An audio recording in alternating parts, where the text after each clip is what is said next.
Salut, c'est Alexis, bienvenue dans cette vidéo où je vais vous expliquer comment bien gérer le Nouvel An chinois 2021 en dropshipping et e-commerce. C'est parti! Le Nouvel An chinois et sa période creuse se déroulent approximativement entre le 25 janvier et le 16 février. La date officielle du Nouvel An chinois est le 12 février.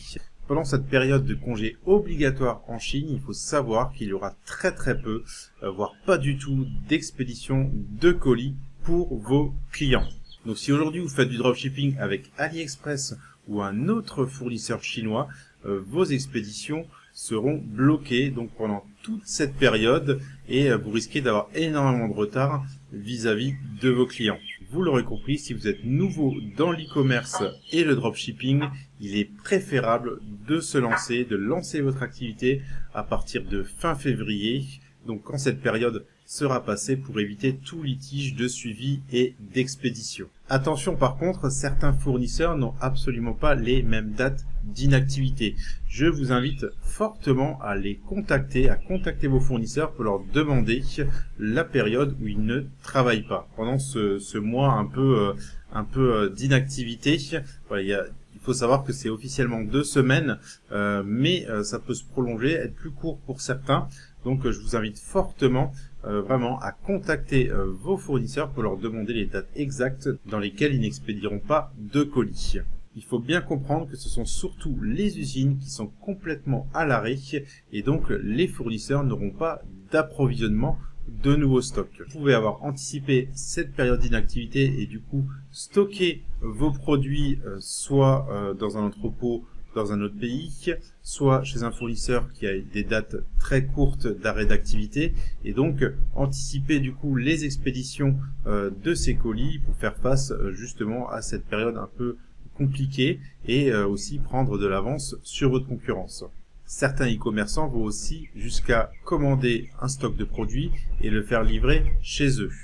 Alors après, il faut savoir qu'il faut faire toute la gestion logistique, donc il faut gérer les adresses, les expéditions, la mise en colis, le dépôt au centre d'expédition. Voilà, il y a toute cette gestion qui prend généralement énormément de temps dans une journée, surtout à partir du moment où vous avez un volume important de colis, plus de 15-20 par jour, ça devient très compliqué à gérer.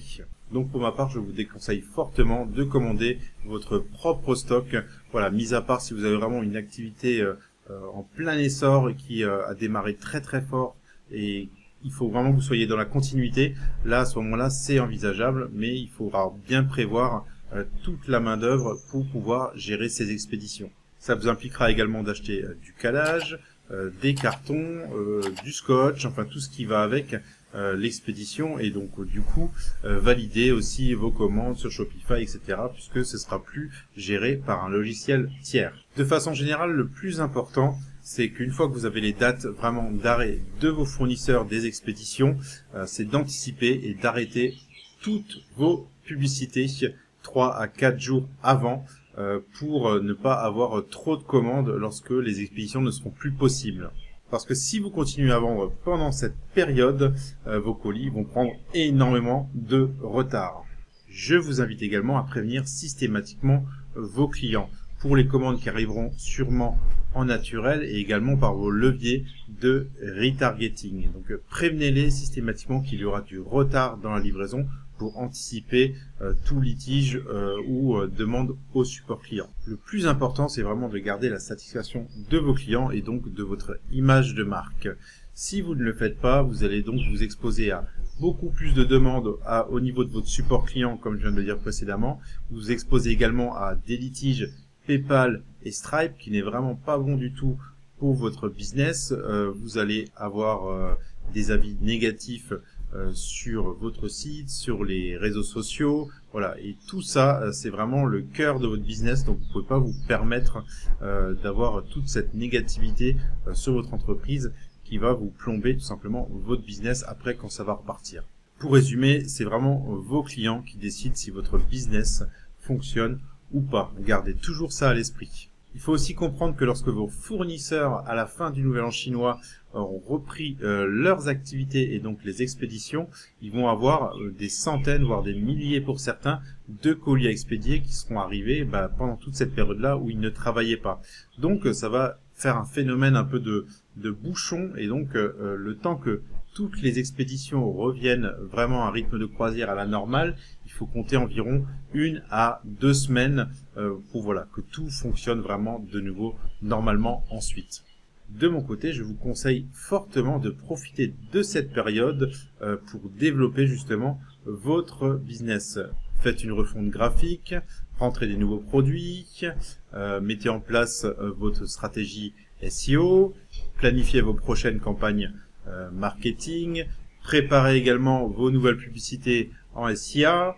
Vous pouvez aussi analyser vos statistiques. Voilà, il y a énormément de choses à faire pendant cette période-là pour justement vous décharger par la suite de l'année et donc anticiper même de la comptabilité. Voilà, il y a plein de choses que vous pouvez faire justement pour repartir vraiment sur de très bonnes bases et très solides, et même améliorer dès la fin février quand la période sera passée. Dans tous les cas, le Nouvel An chinois, c'est une fois par an, et donc pour les prochaines années, je vous invite fortement à systématiquement anticiper à chaque fois, vérifiez bien les dates, contactez vos fournisseurs comme j'ai dit précédemment, et du coup vous aurez votre rythme de croisière à ce niveau-là, vous saurez déjà quoi faire pendant le Nouvel An chinois, ou alors vous aurez stocké et vous pourrez continuer à expédier vos colis.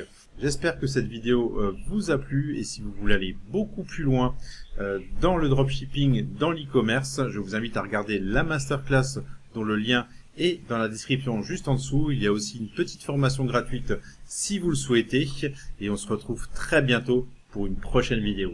Ciao!